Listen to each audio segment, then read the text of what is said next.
Olá, bom dia para você. Seja muito bem-vindo e bem-vindo. A sua consulta com hora marcada, Consulta ao Doutor está no ar. Mais uma vez te peço licença, mas aviso, a causa é nobre. Chegamos com algum assunto de extrema importância para a sua saúde e para a saúde de quem a gente ama, não é verdade? Hoje, pessoal, vamos falar sobre infertilidade. Um tema aí marcado por muito silêncio, por muitas questões, muito tabu, muita dificuldade, né? Muitos casais enfrentam ali dificuldades em gerar o próprio filho, na realização da construção da família. Então a gente embarca hoje, gente, na campanha Rosa Azul Bebê, nessa campanha de junho, que fala sobre infertilidade e saúde reprodutiva. Quando a gente fala ou pensa nessa questão, muitas pessoas necessariamente associam a questões hormonais, questões genéticas, mas existem sim outros fatores relacionados a hábitos, estilos de vida, gerenciamento de sono e inclusive obesidade e escolhas alimentares que podem estar interferindo aí na realização da construção da família. Por isso que a gente embarca então nesse tema para trazer informação de importância e relevância para você ou para quem você considera que esse assunto possa vir a interessar. Estamos em transmissão ao vivo, então é só compartilhar o nosso link ou através do site, que é www.hittv.com.br ou pelo nosso aplicativo HitPlay. Te lembro, não perca a oportunidade de ter a Hit TV na palma da sua mão para você assistir no seu tempo e do seu jeito, portanto, baixe sim o aplicativo.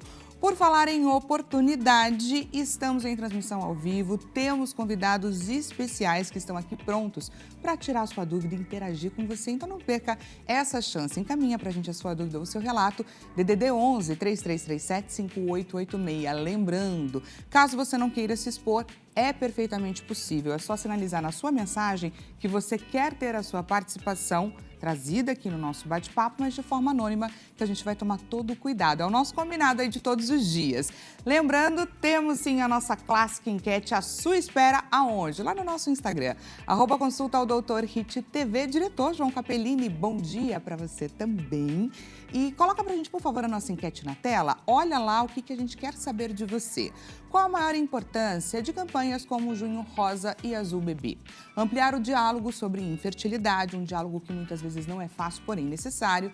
Incentivar o planejamento familiar consciente. Reduzir os tabus e julgamentos com relação ao tema ou oferecer acolhimento emocional aos casais. Clica lá na alternativa que a gente vai debater sobre essa questão também. Antes de mais nada, deixa eu te apresentar quem são os nossos convidados de hoje, dessa consulta mais do que especial, na tela. Começo te apresentando a doutora Adriana Stavro, nutricionista. Com 12 anos de atuação na nutrição, encontrou sua verdadeira vocação após uma experiência pessoal marcante com os desafios alimentares enfrentados por seu filho. Tem como diferencial a união entre conhecimento técnico, acolhimento e atendimento humanizado, que é muito necessário, não é verdade? Defende uma nutrição baseada em evidências e vê como um dos principais desafios da área o excesso de informações sem embasamento científico. E agora te apresento o doutor Orlando Monteiro Júnior, ginecologista, obstetra e especialista em reprodução assistida. Com 30 anos de profissão, escolheu a medicina por sua curiosidade pelos estudos e pela ciência. Isso desde a infância. Tem como diferencial aliar técnica e empatia no atendimento aos pacientes. Apaixonado por desafios, dedica-se especialmente a casos complexos, como os de baixa reserva ovariana, e celebra cada conquista alcançada ao longo do tratamento. Sejam muito bem-vindos, doutores. Obrigada. Esse tema, gente, que é tão especial e tão importante para a gente debater aqui. Queria começar te questionando, doutor, sobre essa questão do falar sobre infertilidade, né? Existe uma ideia equivocada de que esse é um problema raro, né? Mas, na realidade, tem mudado bastante, né? E eu queria entender, inclusive, se a infertilidade tem crescido entre as pessoas e por quê. A infertilidade, ela comete cerca de 10 a 15% dos casais. Tá. Né? E a caracterização da infertilidade, né, do ponto de vista acadêmico, leva em conta, né, alguns parâmetros temporais. Né? Por exemplo, uma mulher até os 35 anos, né, a mulher, ela realmente, a idade da mulher é o que determina esse raciocínio. Então, até os 35 anos, 1 ano de tentativas naturais e não houve o alcance dessa gravidez, a gente caracteriza como uma infertilidade, né? No entanto... Olha só que importante, então, até os 35 anos, se a mulher está ali tentante por 1 ano, já é importante, então, acionar esse alerta. Isso, e procurar o auxílio de um especialista, Perfeito. né, em reprodução. Mas, a partir dos 35 anos, esse tempo nós encurtamos para ela buscar essa ajuda, né, em torno de 6 meses. Né? Tá. E se ela estiver próxima dos 40, né, isso tem que ser, muitas vezes, mais agilizado ainda. Né? Porque, ao longo da vida dessa mulher, algo que nos preocupa muito é a questão da reserva ovariana dessa mulher, que ela vai perdendo inexoravelmente ao longo do tempo. É uma corrida contra o tempo. É uma corrida contra o tempo, né? Então, a mulher nasce, né, com um patrimônio de óvulos e que ela vai perdendo. Né? Então, no intraútero, né, da mãe dela, né, ela tem o auge, olha que interessante, o auge do seu patrimônio ovular, né, em milhões, né? 5, 6 milhões de óvulos. Né? Quando ela nasce, já está em torno de 1, 2 milhões. Né? Quando ela menstrua pela primeira vez, eu já estou em torno de 400 mil óvulos. A né? queda, gente. E aí ela vai perdendo ao longo do tempo. A questão é, umas perdem mais rápido que outras. Né? E aí a gente vai buscar algumas informações. Quando foi a primeira menstruação dela? Isso determina. Isso também é importante. Quanto mais cedo... O tempo reprodutivo dessa mulher, a vida útil dela é menor, teoricamente. Se ela tem, por exemplo, a mãe, né, que entrou numa menopausa precoce, abaixo dos 40, isso preocupa para a filha também. Né? Então, essas informações, que inclusive o ginecologista vai pesquisar, vão nortear também a evolução, a agilidade dessa avaliação.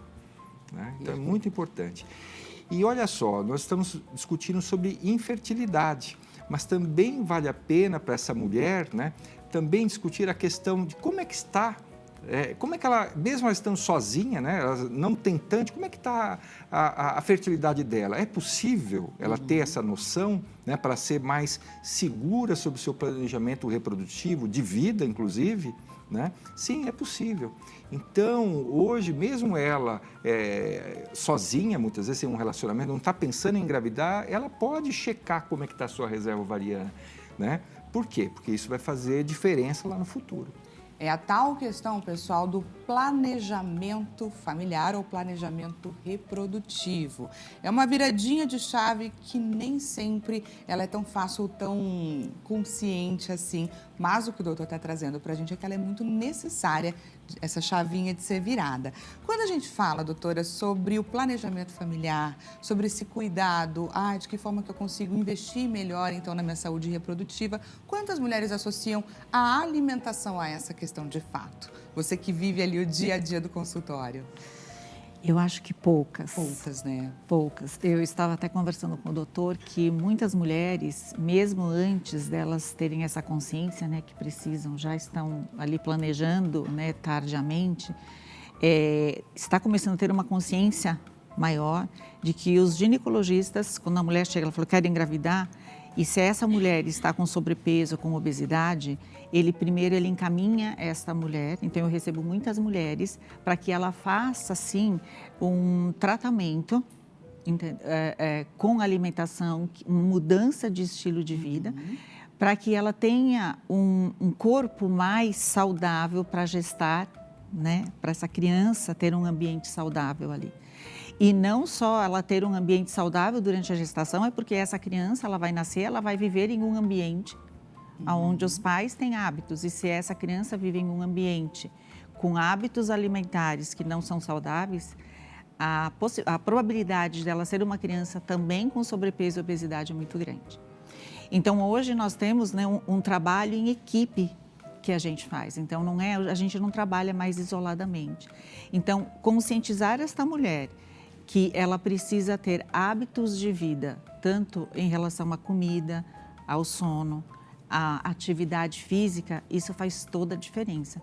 E eu acredito que isso também faça toda a diferença na hora da fertilidade. Uhum. Porque se essa mulher ela vai procurar, né, uma fertilização in vitro, ela vai procurar fazer alguma coisa, se ela está saudável, as chances dela ter sucesso no tratamento são muito melhores. Então, uma mulher que chega com 30, 40 quilos a mais, né, é isso que o doutor falou, a gente até pode colher esses óvulos e congelar e esperar essa mulher ter um corpo Olha só que interessante, pessoal. saudável. Pensando aí na saúde. Pensando na saúde, tanto dela quanto da criança. Porque ao longo da gestação, muitas questões, né, estão sendo ali passadas da mamãe para o feto, para o bebê. Exatamente. Né? Principalmente de questões crônicas. Sim, então, por exemplo, a mãe ter uma hipertensão, então, durante a gestação, essa criança nascer gig, né, aquela criança muito grande. Então, assim, tem várias questões que podem acontecer com essa criança. O diabetes gestacional. Então, a gente precisa pensar em tudo isso e isso tem uma relação direta com o estilo de vida. Que bacana e que importante, não é, gente? Portanto, não perca a oportunidade de participar aqui do nosso bate-papo, DDD 11 3337 5886. Doutor, o senhor estava comentando aqui pra gente sobre essa relação do tempo de tentativas e que isso deve ser levado em consideração também com relação à idade, né, dessa mamãe tentante. E aí eu queria entender, existem características específicas do porquê que não deu certo uma tentativa ou outra que precisam também ser levadas em consideração além do tempo? O que é avaliado ao longo desse processo? Para se entender por onde que pode caminhar a dificuldade. Então, o tempo ele é fundamental pela questão da qualidade de óvulos, pensando especificamente na mulher. Tá. Né? E muitas vezes, quando a gente recebe essa mulher num estágio mais adiantado, a gente vê que a qualidade ela vai impactar o quê? Na infertilidade, na questão dos gametas, né, se transformarem em embrião, mas também esse embrião é saudável, esse embrião é normal. Então, algo que eu comento muito com as minhas pacientes, né, quando eu as recebo, eu faço a seguinte comparação. Se eu recebo uma mulher de 30 anos e uma outra de 40, né, essa de 30 anos, eu vou fazer uma fertilização in vitro, né, porque é algo mais objetivo, né, que acontece também naturalmente, é o mesmo processo, só que no laboratório eu estou enxergando, eu estou vendo o que está acontecendo.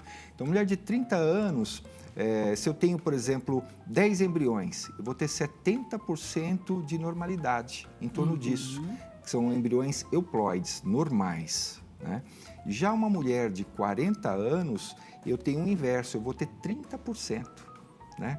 Só que muitas vezes eu não tenho 10 embriões nessa faixa etária, eu vou ter menos. Por quê? Porque ela tem menos óvulo, ela tem menos qualidade.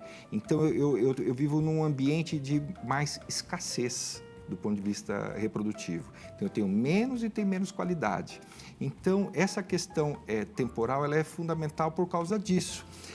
Enquanto que a mulher tentando naturalmente, né, ela, no auge dela, na sua juventude, ela vai ter no máximo 25%, 25% de chance de engravidar naturalmente, né?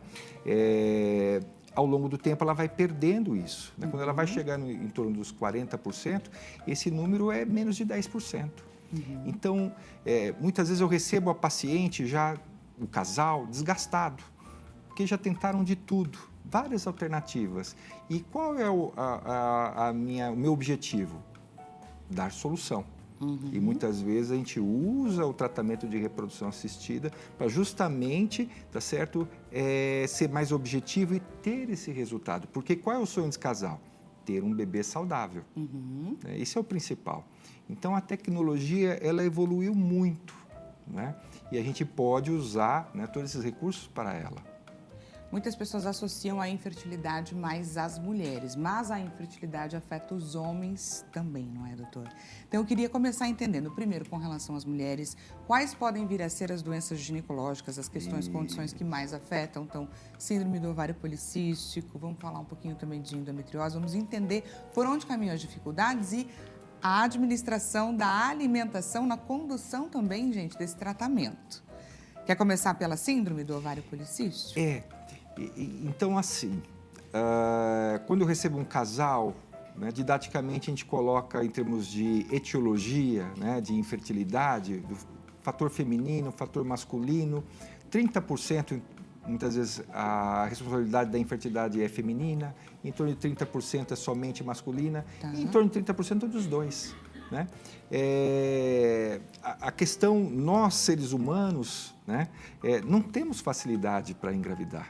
Tanto é que a gente coloca a questão da infertilidade depois de 1 ano, né, antes dos 35. Então, não é fácil engravidar. Então, muitas vezes, detalhes, tá certo, ou nela ou nele, né, tá certo, ou em ambos, levam a uma dificuldade.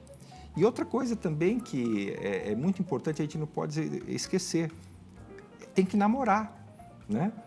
Nessa vida corrida que nós temos, né? É trabalho, é N compromissos, né? Precisa namorar, o casal precisa se encontrar. Tem que tentar. Precisa tentar, né?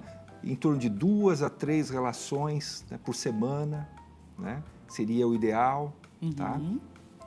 E em termos, né, de suspeitas, tá certo? De etiologias que possam levar à infertilidade, né? Nós temos a síndrome dos ovários policísticos, né, que você comentou, né? A paciente ela tem um estereótipo, né? Geralmente ela tem atrasos menstruais, né, frequentes, ela passa às vezes meses sem menstruar, então isso chama atenção. Ela tende a ser gordinha, né? A paciente que tem a SOP clássica, né, a síndrome dos ovários policísticos, ela tende a ser gordinha, ela tem pele oleosa, ela tem pilificação aumentada no corpo, né? Esse é o padrão, vamos dizer assim. Né? Vai fazer um ultrassom, ela tem uma quantidade folicular muito grande, então você vai fechando o diagnóstico. Né? Começa a surgir mais ou menos os primeiros sintomas em qual idade? Então, isso na adolescência, quando ela começa a menstruar, isso já vai chamando a atenção. Tá. Né? E tanto é que é muito bacana que ela esteja aqui ao meu lado, né? Essa questão nutricional, que a primeira linha de tratamento, né? Uma paciente com ovário micropolicístico que tem esse estereótipo, é a perda de peso. Né? Muitas vezes ela perdendo peso, ela começa a ciclar novamente, a ter ciclos ovulatórios, né? E aí ela muitas vezes engravida naturalmente. Olha só que bacana. Então, e por outro lado, olha que interessante, eu que vivo muito a área da reprodução assistida, quando eu recebo uma mulher com ovário micropolicístico, eu fico feliz, parece um paradoxo, porque ela tem muito óvulo. E isso me facilita, né, para a gente atingir o objetivo, que é ter um embrião, um bebê saudável. É interessante isso, né?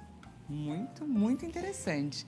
Doutora Adriana, fala pra gente um pouco por onde que caminha, inclusive, esse tratamento que o doutor comentou, né? A eficácia das melhores escolhas na condução dessa mamãe tentante com relação ao manejo da síndrome do ovário policístico. Sim, o primeiro passo é avaliar como que está a alimentação desta mulher. Tá? Porque normalmente se ela está acima do peso, ela está consumindo mais e gastando menos.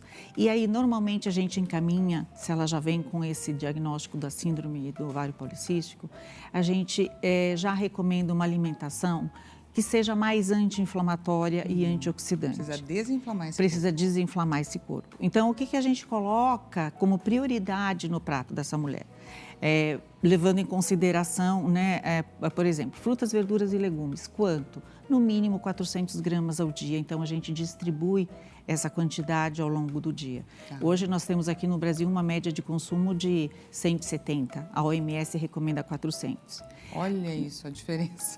Então, hoje, a gente precisa colocar no prato dessa mulher, diminuir um pouco o consumo de carnes vermelhas, carnes gordurosas e colocar outras proteínas mais magras. Então, colocar salmão, a gente precisa colocar frango grelhado e olhar muito para a forma de preparo desses alimentos.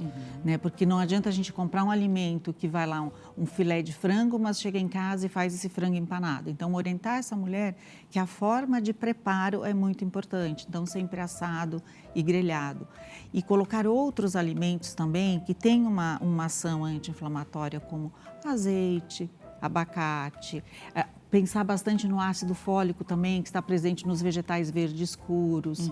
A gente pensar em alimentos antioxidantes, então, laranja, mexerica, acerola, que são os que mais tem, mas também estão presentes em outras frutas em quantidades menores. Colocar aqueles alimentos de cor alaranjada, né, que também são excelentes antioxidantes, abóbora, manga. Olha só. Exatamente. Então, aquelas frutas também, que aqui no Brasil são um pouco mais caras, mas que dá para colocar em quantidades menores, que são ricas em fitoquímicos, como morango, mirtilo. Então, fazer esse prato da mulher colorido e preferencialmente com alimentos que vão ter uma atuação anti-inflamatória e reduzir principalmente essa formação de radicais livres, porque o excesso de radicais livres que levam ao estresse oxidativo prejudica muito essa saúde hormonal, tanto do homem quanto da mulher. Perfeito. Como que a endometriose interfere na questão reprodutiva? Então, 30 a 50% das mulheres, né, que têm infertilidade têm endometriose. Então, é uma patologia muito prevalente nesse público, né?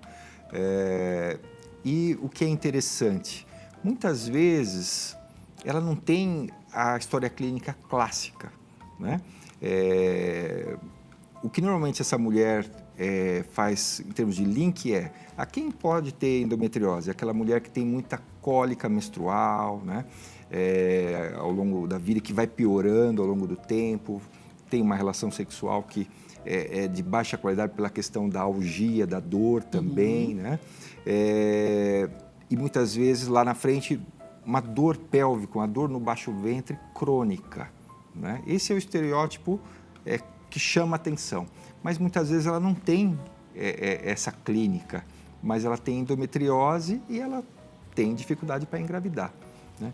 E eu, como ginecologista, recebo uma mulher com endometriose, a gente divide academicamente, né, em termos de atitude, de duas maneiras, né? Se ela busca principalmente a melhora da sua qualidade de vida, então eu vou tratar com esse enfoque. Agora, se ela tem infertilidade, eu tenho que fazê-la engravidar, né? Eu não vou tratar a endometriose. Isso é uma quebra de paradigma. No passado, há 20, 30 anos atrás, o foco era, vamos tratar a endometriose e a mulher vai tentar engravidar. Hoje não, a tecnologia evoluiu. Hoje eu vou fazer essa mulher engravidar, mesmo com endometriose. Mas a gestação não deve ser uma gestação de risco com a endometriose? Por onde caminha essa escolha? Excelente a sua pergunta. O acompanhamento precisa ser bem... Excelente sua pergunta. A endometriose em si, ela não aumenta a taxa de abortamento. Tá. Né? Então, a endometriose muitas vezes pode até melhorar, né, do ponto de vista pélvico, com a questão hormonal gestacional. Tá. Né? Quando eu trato uma mulher que não quer engravidar e a queixa dela principal é dor, eu vou fazer um tratamento hormonal e ela vai melhorar, né? Então, ela engravidando, se esse é o objetivo dela, ela tende a melhorar da endometriose também. Se ela for amamentar, que a gente vai incentivá-la, mesma coisa, porque existe um bloqueio natural, né? Então, engravidar faz todo sentido na vida dessa mulher. Que, aliás, é o como principal se fosse objetivo. o melhor medicamento. Ela ganha duas vezes, né? Ela ganha o bebê e um tratamento para ela. Então, assim, é fundamental ter essa visão. E aí eu queria entender, existe um manejo específico para esse tipo de mamãe tentante e gestante, em termos tanto de alimentação quanto de suplementação? A suplementação muda bastante, mas em termos de alimentação é basicamente o mesmo. Então a mãe, primeiro, hoje a gente já sabe que a mãe não precisa mais comer por dois, né? Então assim, a gente tem esse controle. Foi-se o tempo. Não. Então a gente tem esse controle ali da mãe, os primeiros 3 meses, o primeiro trimestre ela não deve ganhar peso, depois a gente vai aumentando 200, 300 calorias ao longo. Às vezes até emagrece, né? Às vezes até emagrece, então a gente tem esse cuidado. Agora, a tentante, sim, a gente precisa ser bastante, na gestação também, mas a mãe, a tentante, ela tem uma questão emocional muito mais acentuada, porque a gravidez, ela traz uma alegria para a mãe, ela está feliz, ela está radiante. Não é nem por ela, é pelo... É por ela, é pelo bebê, então é um momento assim muito mágico na vida da mulher. A tentante, ela tem uma questão emocional muito difícil. Um medo. Com o medo, a cobrança, se o problema é dela, então tem a cobrança do marido. Então, muitas vezes eu foco muito na saúde intestinal dessa mulher. Porque ali no intestino nós temos neurotransmissores importantes que vão atuar lá no nosso cérebro trazendo bem-estar. Então, eu preciso ter um foco muito ali importante na saúde intestinal dessa mulher, não que na gestante também não tenha, mas a gestante por si só, ela já está feliz, ela já tem ela tá muito feliz, ela não tem muito essa questão assim emocional. A tentante, quando ela tenta uma vez não dá certo, a segunda não dá certo, isso vai agravando essa ansiedade, esse humor. Então, muitas vezes tem questões de depressão. Né? Tem questão que essa paciente precisa, inclusive, fazer um tratamento associado. Eu acho que ela precisa de terapia, por isso que a gente fala, nunca é um tratamento sozinho, né? Nunca é um caminho só. Nunca é um caminho só. Mas, realmente, para essa paciente que está tentando, então, além desse cuidado que a gente precisa, também o que ela vai excluir da alimentação dela. Então, a gente precisa pensar que é uma paciente que... Eu não gosto de falar em excluir, mas é diminuir, assim, severamente o uso de álcool. Se é uma mulher que fuma, estimular que ela pare de fumar. O uso de outras substâncias, então, ela precisa parar. Carboidratos refinados, principalmente para mulheres com síndrome do ovário policístico. Então, a gente precisa retirar esses alimentos ou então fazer uma combinação muito bem feita para que o índice glicêmico e a carga glicêmica dessa refeição seja muito baixa, para a gente não ter picos de glicemia. Então, a gente precisa ter esse olhar para isso tudo, para esse conjunto, para que essa mulher tenha bem-estar. Um acompanhamento, gente, bastante perto ali da paciente. Consulta do doutor vai para um rápido intervalo, mas antes eu queria te lembrar para você aproveitar esse momento para encaminhar para a gente a sua dúvida ou o seu relato 3337-5886. Já estamos te esperando. Consulta o doutor, já volto.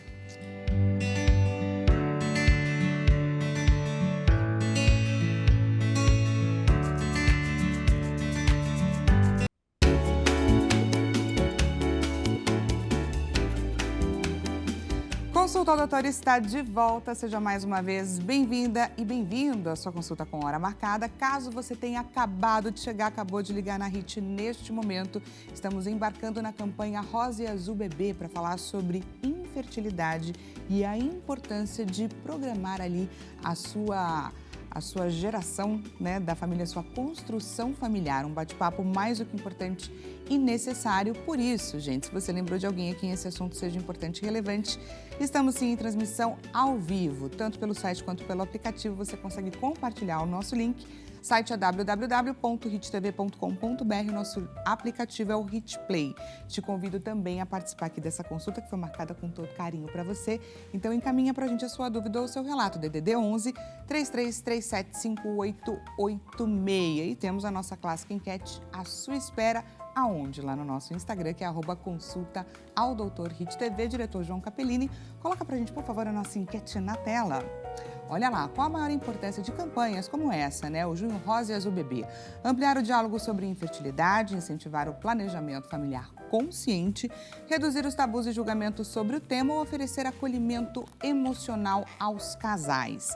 Antes da gente seguir aqui no nosso bate-papo, eu gostaria de chamar aquele quadro que é o Visão do Doutor, que é um quadro que a gente deixa reservado por trazer, né? Quando aparece algum assunto de importância e relevância, a gente gosta de entender qual é a verdade, qual é o embasamento científico por trás de uma notícia.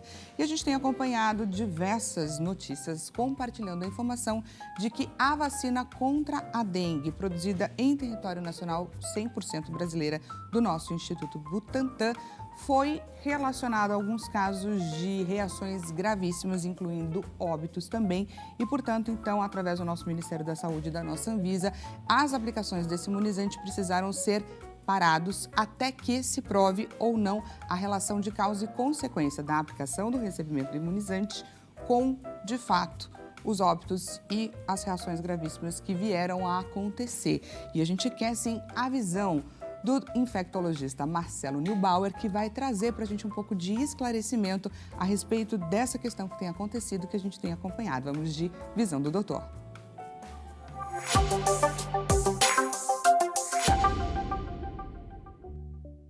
Assunto controverso, assunto que está na crista da onda da mídia.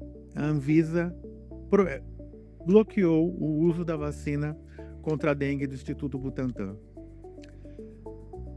A Anvisa está certa? Está. A vacina é eficaz? Com certeza. A vacina ela é segura? Essa é a dúvida que nós temos.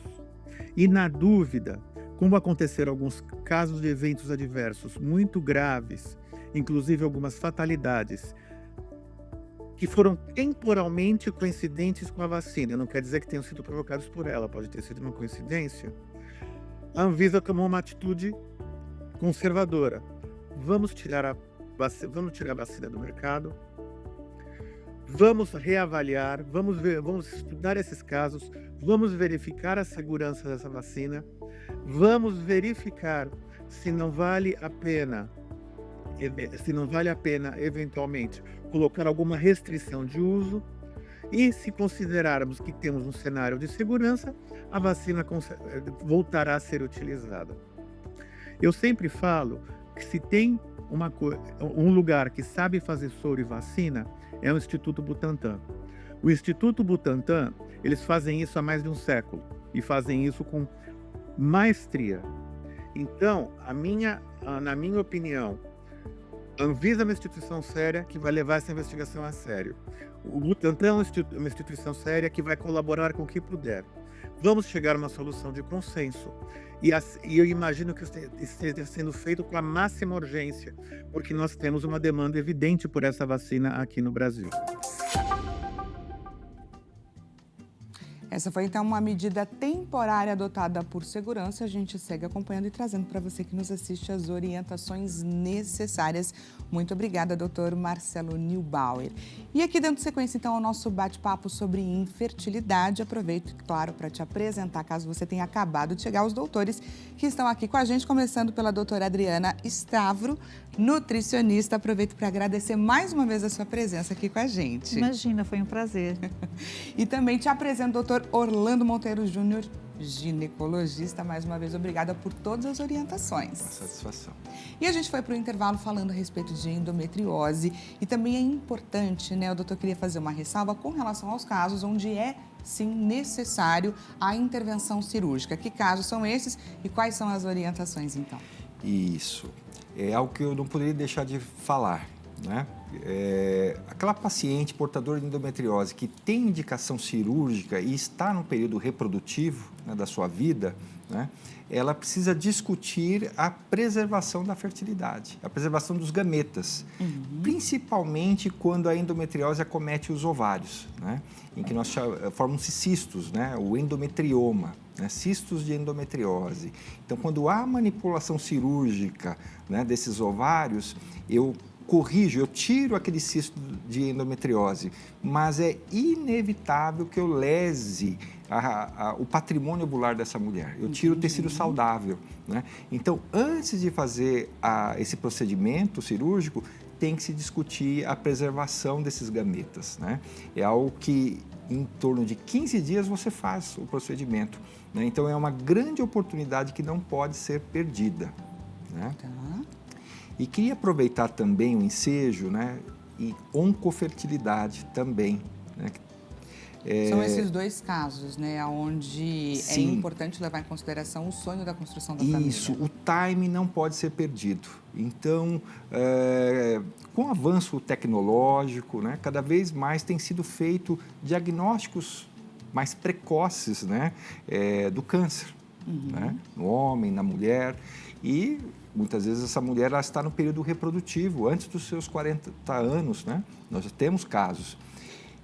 E é fundamental a discussão, né, da preservação dos gametas, do congelamento de óvulos, né? Por quê? Se essa paciente ela vai ser exposta a agentes quimioterápicos, eu vou ter uma lesão, né, dos seus gametas, dos seus óvulos, né? E essa mulher pode entrar num quadro de infertilidade irreversível. Então, aquele momento vale ouro, né? Antes dela fazer o tratamento, né, em torno de 15 dias, tá certo? Ela pode fazer a preservação da sua fertilidade, né? E com o avanço, né, dos tratamentos, essa mulher vai ter uma perspectiva de vida e poder ser mãe lá na frente. E o fato dela ter guardado óvulos, ter guardado embriões, isso traz um bem-estar para ela, conforto, é vida, inclusive. né? Então isso é fundamental de ser lembrado. É muito importante. Por falar em importante, deixa eu aproveitar esse momento para recebê-lo aqui no nosso bate-papo. Vamos de interação com a nossa audiência. Perguntinha na tela. Mariana participa diretamente de Campinas. Seja muito bem-vinda, Mariana. Estou tentando engravidar há quase 2 anos e todos os exames básicos deram normais. Existe alguma causa de infertilidade que pode passar despercebida nos exames iniciais? Sim. 10 a 15% das vezes a gente não encontra, né, uma causa definida. A gente chama infertilidade sem causa aparente. Tá. Né? Uma das patologias que está por trás, né, dessa falta de diagnóstico é a própria endometriose, né, que muitas vezes está num grau mínimo que mesmo uma ultrassonografia, né, com preparo intestinal ou uma ressonância magnética pode não detectar. Né? Então, eu devo pensar nessa patologia e fazer o tratamento. Então, não é porque não tem causa que eu não vou tratar. Eu vou fazer essa paciente engravidar. Essa é a questão, mesmo sem saber a etiologia. Tá. Né? Agora, faltou algo ali naquela exposição da pergunta, a idade. Novamente, a idade da mulher. Qual é a sua idade? Isso é muito importante. Né? Eu devo agilizar mais ou não? Né? Urgencializar ou não? Mas é importante... Tem sempre a questão do tempo que o doutor traz pra gente. Agora, se ela mandou a pergunta, é porque isso está incomodando. Nós precisamos resolver. E aí a questão, quando começa a se investigar o pai? Então, é a mesma coisa. Se você tem a questão da infertilidade definida, é obrigatório a investigação... Tanto da mulher quanto do homem. homem. É simultâneo. Eu não vou só investigar a mulher. Né? Eu tenho que investigar os dois ao mesmo tempo. Né? Então, novamente, é a história clínica também desse rapaz, também é importante. Né? Eu vou olhar para ele, eu vou ver a questão do peso, eu vou conversar com ele sobre questões de hábitos de vida, né? Tá certo? Se ele tem uma vida sedentária, se não tem, se ele fuma, né? Se ele usa algum medicamento específico, né? Se ele tem algum antecedente cirúrgico também, tá certo? E vamos pedir exames. Né? O espermograma é o primeiro exame a ser pedido, né? Em que nós vamos ter uma leitura de como é que ele está, né? Sempre associando ao todo. Né? Então, no espermograma eu tenho vários parâmetros ali a serem analisados, mas, novamente, o especialista em reprodução ele olha o conjunto. Né? Muitas vezes recebemos casais ou homens mesmo, doutor, a morfologia do meu sêmen, dos meus espermatozoides está alterada. Né? O Kruger, que é um parâmetrozinho ali, né? Está um pouco abaixo do normal. Né? Isso é preocupante? Novamente, a gente vai olhar o todo para dar o peso. Né? E aí, dar demanda a resolver. E aí eu queria entender, doutora, por onde que caminha o tratamento desse paciente quando o foco é no homem? Existem diferenças com relação a mulheres? Então, a gente faz a mesma avaliação. Tá. Ele está acima do peso, então ele precisa emagrecer. O que ele consome? Porque o homem tem uma tendência a consumir mais comidas gordurosas, beber mais, comidas ultraprocessadas. Então, ele precisa realmente ter uma consciência de que ele precisa fazer uma reorganização na rotina alimentar dele. Então, ele precisa mudar os hábitos alimentares. Então, se é um paciente que tem, por exemplo, o hábito os homens têm muito isso, né? Vai jogar futebol, depois vai tomar cerveja e comer churrasco. Então, a gente precisa diminuir um pouquinho isso, a gente precisa pensar. E ele precisa ver, ele faz atividade física, ele está muito acima do peso, o primeiro passo é perder peso. Primeiro passo é desinflamar. E muitas vezes ele também precisa de uma suplementação. Então, o ômega 3 é um excelente suplemento para o homem, né? Não só para essa questão anti-inflamatória, mas também para a saúde dos espermatozoides. A gente pode pensar em uma curcumina, por exemplo, e colocar estes alimentos não só na forma de suplemento, mas também na forma de alimento. Então, isso vale tanto para o homem quanto para a mulher. E uma outra pauta que o doutor levantou, que é em relação ao câncer de mama, e isso realmente está acontecendo cada vez mais jovem, e o câncer, ele tem uma relação com hábitos de vida. Então, isso precisa acontecer, essa vida saudável. É claro que a pessoa... Ela precisa começar ontem. Ela precisa começar ao longo da vida, né? Desde lá da introdução alimentar, durante a adolescência. Então, assim, não que a pessoa, ela precisa viver em restrição e seguir uma coisa, assim, muito rígida, mas 90% do nosso tempo, a gente precisa pensar que a gente precisa alimentar as nossas células com nutrientes que são importantes. E tem uma outra questão também, que hoje a gente vê muito, que é uma alimentação inflamatória. E essa alimentação inflamatória, ela leva a um aumento de radicais livres. Que podem contribuir com esses casos. Pode contribuir. Então, se a gente tem um aumento de radicais livres, a gente vai ter um estresse oxidativo, e esse estresse oxidativo leva a uma inflamação crônica de baixo grau, e essa inflamação crônica de baixo grau, ao longo do tempo, pode prejudicar, inclusive, a fertilidade. Queria até te questionar com relação a essa era que a gente vive, né, de dietas extremamente restritivas, de uso de suplementos à base de cafeína, taurina e tudo mais. O quanto isso pode vir a interferir na saúde reprodutiva do casal? Olha, se é uma mulher que está matentante e que ela já tem essa questão emocional, tudo que é a base de cafeína a gente exclui. Tá? Então, esses pré-treinos, esses suplementos, taurina, cafeína, não só o café, mas cápsulas de cafeína, então chá verde, tudo que é da Camellia sinensis, chá branco, chá verde, inclusive o chocolate a gente retira, porque são alimentos que contêm cafeína, energético, que é muito comum, a gente retira por conta da cafeína, então vai deixar essa mulher ainda mais ansiosa. Isso não necessariamente vai prejudicar uma fertilidade, mas vai prejudicar um lado emocional. Todo o contexto. Todo o contexto vai levar um lado emocional que vai acabar prejudicando ainda mais. Tá? E, além disso, o café, logo após a refeição, ele também inibe a absorção de alguns nutrientes. Então, a gente sempre orienta o quê? O cafezinho, depois das refeições, tem que esperar pelo menos 40, 50 minutos para ela não perder essa oportunidade. Ela comeu, se alimentou, deixa os nutrientes entrarem nas células para depois ela tomar o café. Tomar o cafezinho. Pequenos cuidados podem fazer toda a diferença. Toda a diferença. Isso. Eu queria até pedir a palavra, né? Porque tem esse mundo fitness, né? E muitos homens, muitas vezes, acabam usando anabolizantes. Exatamente. E isso, em reprodução, eles não têm essa informação, né? Porque eles buscam, muitas vezes, alta performance, o corpo perfeito, né? Mas paga-se um preço na parte reprodutiva, porque existe um bloqueio, né, hormonal, e a espermatogênese diminui. E muitas vezes o homem ele fica, às vezes, azospérmico, ou seja, não tem espermatozoides no sêmen, né? E se a gente não pergunta, muitas vezes ele não fala. Exatamente. Né? Poucos revelam. Poucos revelam. Então, a gente tem que perguntar. E olha só como é importante. Por que não existe o contraceptivo hormonal masculino? Por causa disso. Porque a volta da fertilidade nesse homem que o usou por muito tempo, ele pode demorar meses, talvez até 2 anos. E, às vezes, não volta.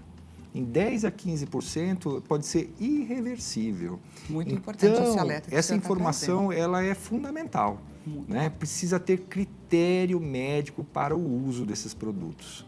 Né? Perfeito. Vamos juntos conferir o resultado da nossa enquete? Resultado na tela. Então, a gente perguntou qual a maior importância de campanhas como o Junho Rosa e Azul Bebê, a alternativa mais votada, ampliar o diálogo sobre a infertilidade, na sequência oferecer acolhimento emocional, reduzir tabus e incentivar o planejamento familiar consciente. Gostaria das considerações finais com relação ao resultado dessa enquete. Infelizmente, não temos muito tempo. Começando pelo doutor.